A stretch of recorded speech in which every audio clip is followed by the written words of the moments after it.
cœur. Si ici et là encore il y a des frères, particulièrement parmi les frères dans le ministère. Et ça, je le dis aussi avec douleur dans mon cœur. Les frères dans le ministère ont les plus grands problèmes avec soi-même.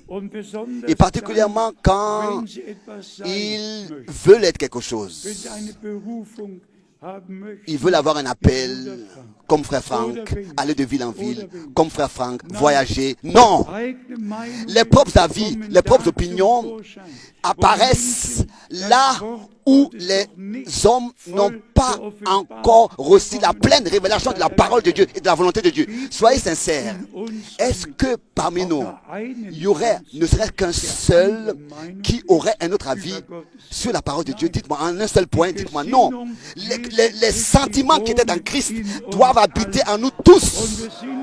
Et comme c'était au commencement, c'est seulement comme ça que nous pourrons être un seul cœur et une seule âme. Nous nous respectons tous. Tous respectent la sainte et précieuse parole de Dieu.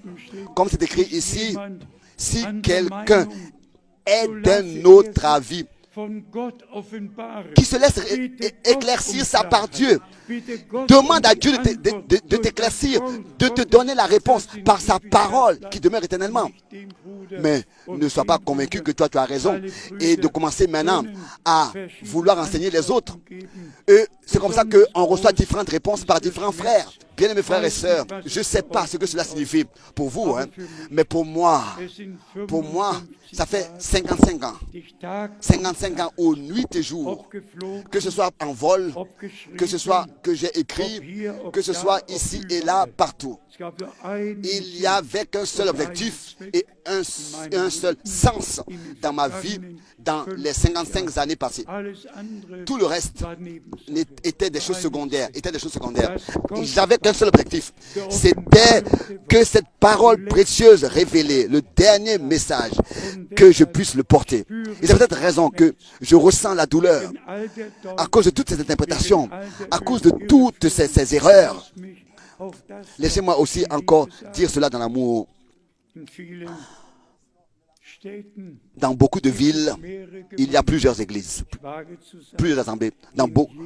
J'ose dire que dans chaque ville, il doit y avoir qu'une seule église.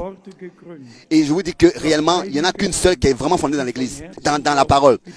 Et qu'une seule qui croit comme les Écritures. Il peut y en avoir plusieurs, mais je vous dis qu'il n'y en a qu'une seule qui est fondée vraiment dans l'Écriture et qui croit comme les Écritures. Même s'il y en a plusieurs, mais il n'y en a qu'une seule qui est véritable.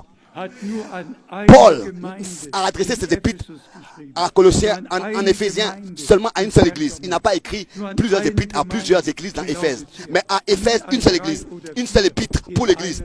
À Colosse, qu'une seule église. Et mes bien-aimés, le temps est arrivé.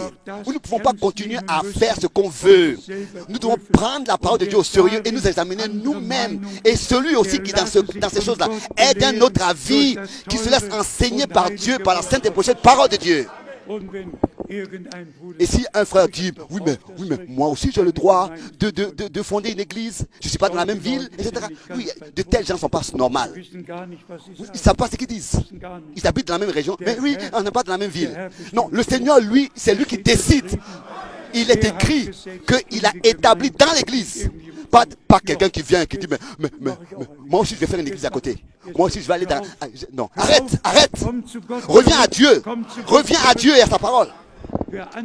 Celui qui est d'un autre avis que ce qui est écrit dans la Bible, ordonné dans la Bible, celui qui est d'un autre avis, qui se laisse révéler cela aussi par Dieu, par la grâce de Dieu, et se laisse corriger.